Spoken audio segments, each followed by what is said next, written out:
আচ্ছা চলো, প্রত্যেককে স্বাগত। সবাই কেমন আছো বলো? আজকে অলরেডি তোমরা বুঝতেই পেরেছো, আজকে আমাদের আলোচনার বিষয় হচ্ছে পিওকে। পিওকে মানে পাকিস্তান অকুপায়েড কাশ্মীর। দেখতে পাচ্ছ ছবিতে পাকিস্তান অকুপায়েড কাশ্মীর, এটা কি? প্রথম প্রশ্ন আমাদের। 2 নম্বর প্রশ্ন, পাকিস্তান অকুপায়েড কাশ্মীরের জন্ম কিভাবে হলো? তৃতীয় প্রশ্ন, পাকিস্তান অকুপায়েড কাশ্মীর অর্থাৎ এই জম্মু কাশ্মীরের যে এই পার্টটা, এই অংশটা কি পাকিস্তানের ছিল? প্রথম থেকে কি পাকিস্তানের ছিল? নাম্বার 3। এই 3টে মূলত আমাদের কোশ্চেন, এবং এই কোয়েশ্চেন কি আদৌ ভারত, মানে এই জায়গাটা কি আদৌ ভারত নিজেদের অধিকারে আনতে পারবে? এই হচ্ছে কিছু প্রশ্ন আছে পিওকে সম্পর্কে। এই প্রশ্নগুলোকে কিন্তু আজকে আমরা ক্লারিফাই করব, এবং পিওকে সম্পর্কে যে এক্স্যাক্টলি তথ্য, সেই তথ্য, আসল তথ্য, সেই তথ্য আমি দেব।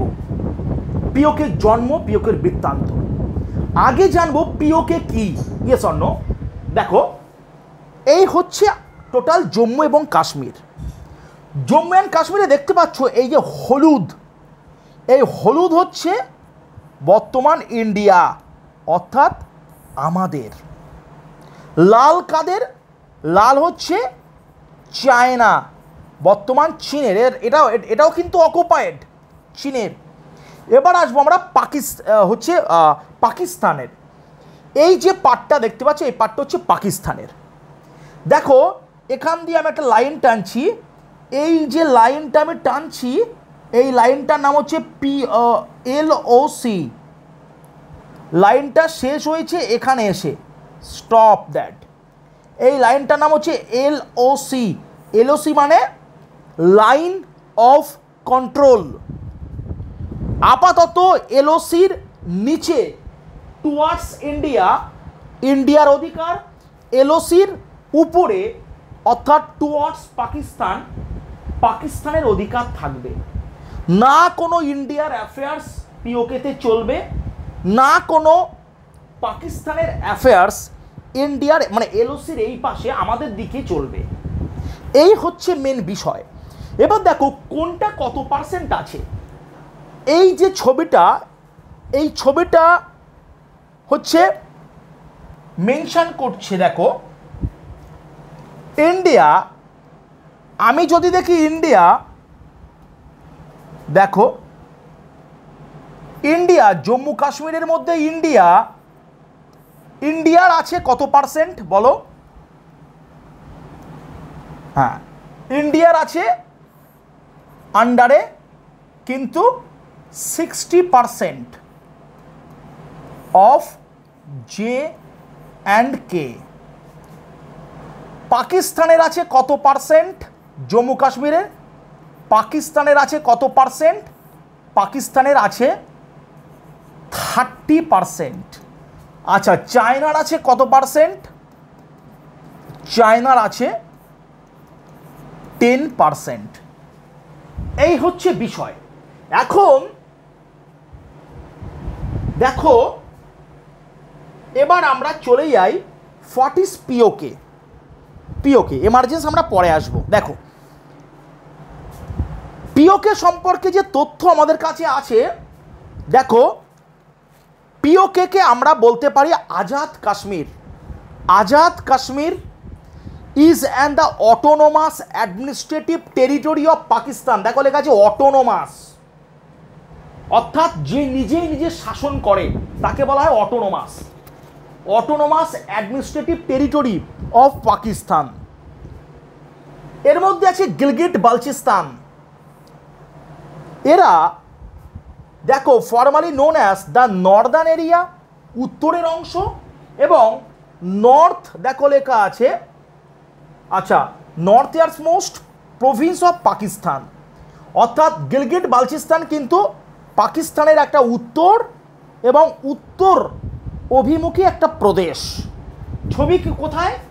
একদম ছবি দেখো, এই যে দেখতে পাচ্ছ, দিস ইজ গিলগিট। ওকে, এবার দেখো কি বলছে, they are together referred by the United Nations and other international organisations as Pakistan administrative Kashmir. এক কথায় পাকিস্তান অকুপায়েড কাশ্মীর কিন্তু পাকিস্তান অ্যাডমিনিস্ট্রেটিভ কাশ্মীর। এর কিন্তু ব্যাকগ্রাউন্ড অনেক তথ্য আছে বা কাহিনী আছে। দেখো আমরা একটুখানি জানবো, মন দিয়ে শোনো, কিভাবে এই পাকিস্তান অকুপায়েড কাশ্মীরের উৎপত্তি হলো। দেখো আমাদের যে ভারত, দিস ইজ ইন্ডিয়া, যেটা আমাদের ভারতবর্ষ ইনক্লুডিং ছিল, উপরে পাকিস্তানও ইনক্লুডিং ছিল। এই ইন্ডিয়ার দু রকমের কিন্তু রাজ এখানে চলতো। একটা চলতো ব্রিটিশ ইন্ডিয়া, ব্রিটিশ ইন্ডিয়া রাজ, আর একটা চলতো প্রিন্সলি স্টেট, আর একটা চলতো প্রিন্সলি স্টেট। এগুলো একটা একটা প্রভিন্স, এগুলো কিন্তু একটা একটা প্রভিন্স ছিল। এইবার কি 1947 সাল, আমরা জানি 15ই আগস্ট আমাদের স্বাধীনতা দিবস। ভারত কিন্তু ফর্মালি স্বাধীন হলো, ফর্মালি। অ্যাকচুয়াল আমি যদি বলি আমরা স্বাধীন হয়েছি কবে, আমরা স্বাধীন হয়েছি দ্য রিপাবলিক ডে 1950 সালের 26শে জানুয়ারি। সেটা আমাদের দিন, রিপাবলিক ডে।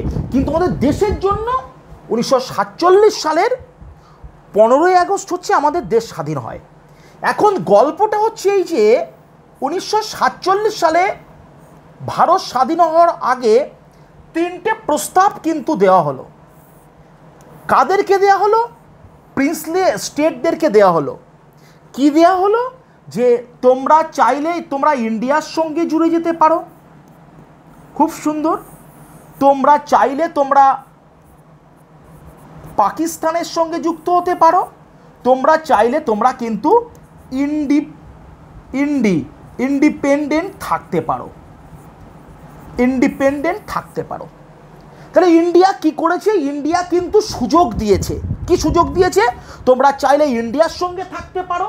কাদেরকে? প্রিন্সলি স্টেটগুলোকে। তোমরা চাইলে পাকিস্তানের সঙ্গে থাকতে পারো, তোমরা চাইলে ইন্ডিপেন্ডেন্ট হয়ে থাকতে পারো। সমস্যাটা কি? সমস্যাটা কিছু জম্মু কাশ্মীরের কিছু এরিয়াতে যখন পাক আর্মি চলে আসলো, তখন জম্মু কাশ্মীরের রাজা ছিল হরি সিং। হরি সিং তখন ইনসিকিওর ফিল করলো। তিনি কি করলো? তিনি ইন্ডিয়ান আর্মির কাছে তিনি কিন্তু সাহায্য চাইলেন যে পাকিস্তানকে সরাও আর আমাদেরকে বাঁচাও। বিনিময়ে কি? বিনিময়ে আমরা অ্যাড হব কার সাথে? আমরা ইউনাইটেড ইন্ডিয়ার সাথে আমরা অ্যাড হয়ে যাব। তখন কিন্তু বাংলাদেশ আমাদের সাথেই, পাকিস্তানের আন্ডারে, ঠিক আছে?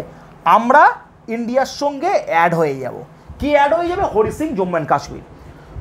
ঠিক যখন এই ঘটনাটা ঘটলো, সমস্যাটা বেঁধে গেল ইন্ডিয়ান নেভির সঙ্গে, ইন্ডিয়ান আর্মির সঙ্গে পাক আর্মির কিন্তু ঝামেলা বেঁধে গেল। প্রায় যুদ্ধ কিন্তু ইভেন্ট হয়ে গেল। ঠিক এই সময় কি করলো? ইন্ডিয়ার পক্ষ থেকে ইন্ডিয়ার first prime minister Pandit Jawaharlal Nehru, পণ্ডিত JL নেহেরু, ভদ্রলোক পণ্ডিত জওহরলাল নেহরু দ্য ফার্স্ট হচ্ছে প্রাইম মিনিস্টার ইন ইন্ডিয়া। তিনি কি করলেন? তিনি চলে গেলেন সোজা কোথায়? ইউনাইটেড নেশন অর্গানাইজেশন, সম্মিলিত জাতিপুঞ্জ বা রাষ্ট্রসংঘের কাছে। তিনি গিয়ে এই সিচুয়েশনের কথাটা তিনি জানালেন। কাকে? থার্ড পার্টিকে, ইউএনওকে। ইউএনও কি নির্দেশ দিল? যে যুদ্ধ হবে না, সিজফায়ার। ইউএনও অ্যানাউন্সড, ঠিক আছে, সিজফায়ার অ্যানাউন্স করে দিল। বিষয়টা কি? বিষয়টা হচ্ছে ইউএনও একটা প্রস্তাব দিল। প্রস্তাবটা দিয়েছে যে ইন্ডিয়ার যে পর্যন্ত ইন্ডিয়ার সেনা আছে ওই পর্যন্ত ইন্ডিয়ার, যে পর্যন্ত পাকিস্তানের সেনা এগিয়ে এসছে সেই পর্যন্ত পাকিস্তানের, মাঝখান দিয়ে একটা লাইন টানা হবে, লাইনটা হচ্ছে লাইন অফ কন্ট্রোল। ঠিক তার ওই পারে মানে টুয়ার্ডস পাকিস্তান কোনো ইন্ডিয়ান আর্মি যাবে না বা কোনো ইন্ডিয়ান অ্যাফেয়ার্স চলবে না, এবং এলওসি ক্রস করে কোনো পাকিস্তানের অ্যাফেয়ার্স চলবে না, বা পাকিস্তান কিন্তু হচ্ছে পাকিস্তানের কোনো নিয়ম নীতি অ্যাডমিনিস্ট্রেশন চলবে না।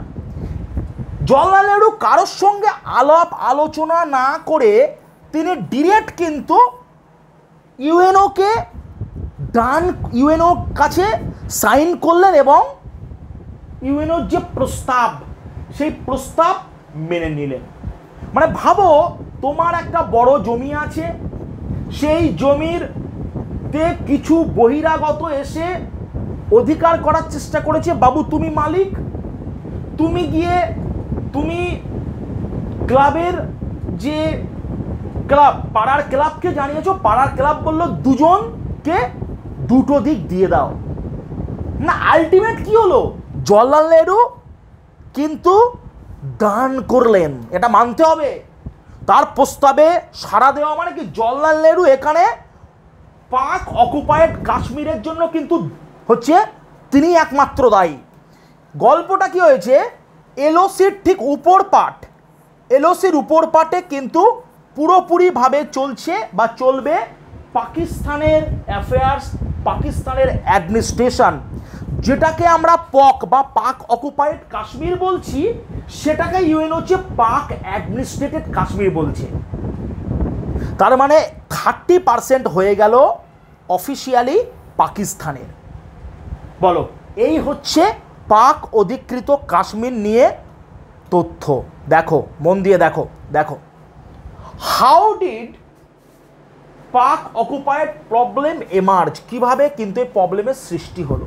দেখো কি বলছে, বলছে the region under British control divide into the two parts.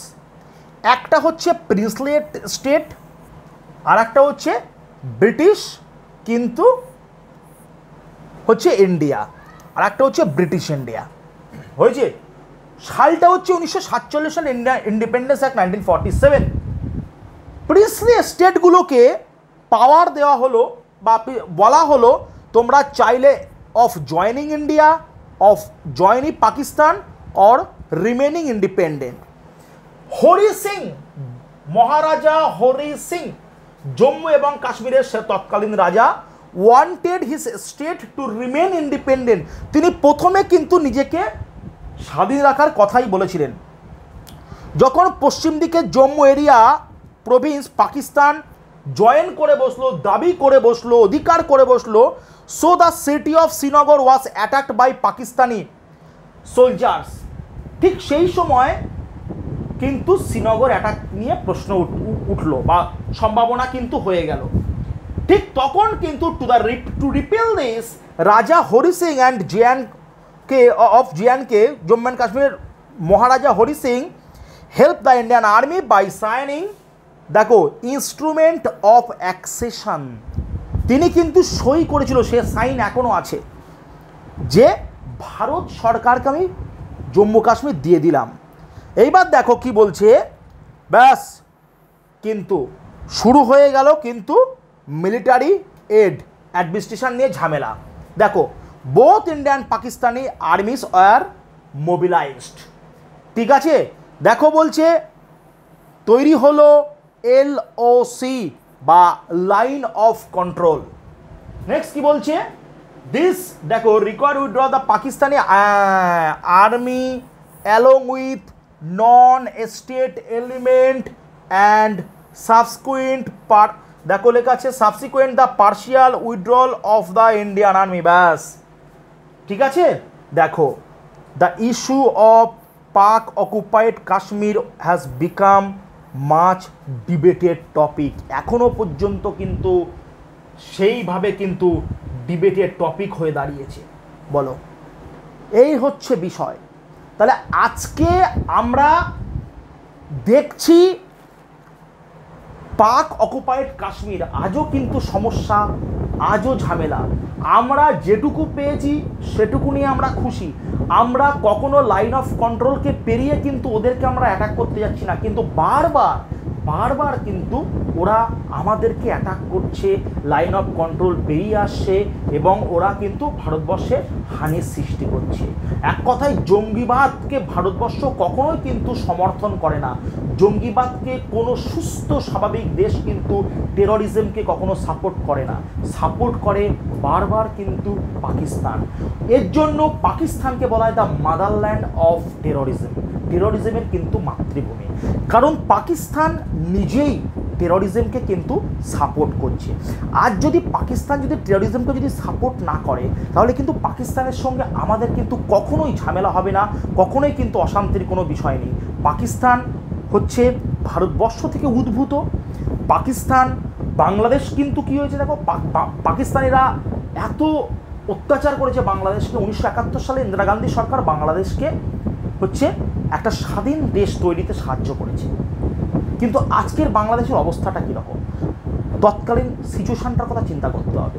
সব দিকেই উদ্বেগের বিষয়। আর যুদ্ধ কিন্তু কখনোই ভালো নয়, যুদ্ধ কিন্তু বরাবরের জন্য উভয় দেশের ক্ষেত্রেই কিন্তু অত্যন্ত হানিকর। কিন্তু যে নক্কারজনক ঘটনা ঘটেছে ইন্ডিয়ার বুকে, 26 জন নিরীহ সাধারণ পর্যটকের হত্যা, এবং যে হত্যা ধর্ম জিজ্ঞেস করে, যে হত্যা আই কার্ড দেখে, যে হত্যা ধর্ম জিজ্ঞেস করে, এবং যে হত্যা শরীরের কাপড়কে আভরণকে কিন্তু যে সরিয়ে যে হত্যালীলা তারা চালিয়েছে, সেটা অত্যন্ত হচ্ছে ধিক্কারজনক। আমরা ভারতবাসী, আমরা ভারতীয় জনগণ, আমাদের সবসময় উচিত ভারতবর্ষ তথা ভারত সরকারের পাশে থাকার এবং তার সমস্ত যে ক্রিয়াকলাপকে হচ্ছে সমর্থন করা, এবং তার ক্রিয়াকলাপ নিয়ে কিন্তু আমরা হচ্ছে সবসময় কিন্তু মানে আমরা চাইব যে টেররিজম যেন ধ্বংস হয়।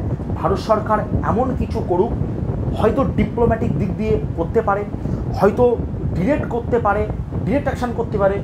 আমরা ভারতীয় হিসাবে সবসময় আমরা ভারত সরকারকে সাপোর্ট করব। এখানে কিন্তু কোনো পার্টির বিষয় না। তো এই কথা শুনে হয়তো অনেকে মনে হতে পারে তাহলে বিজেপিকে সাপোর্ট করছেন। এখানে বিজেপির কোনো বিষয় নেই, এখানে কংগ্রেসের কোনো বিষয় নেই, এখানে অন্যান্য কোনো পার্টির কিন্তু বিষয় নেই। এখানে বিষয় হচ্ছে ভারতবর্ষ আজকে সংকটে, ভারতবর্ষ সংকটে পড়েছে।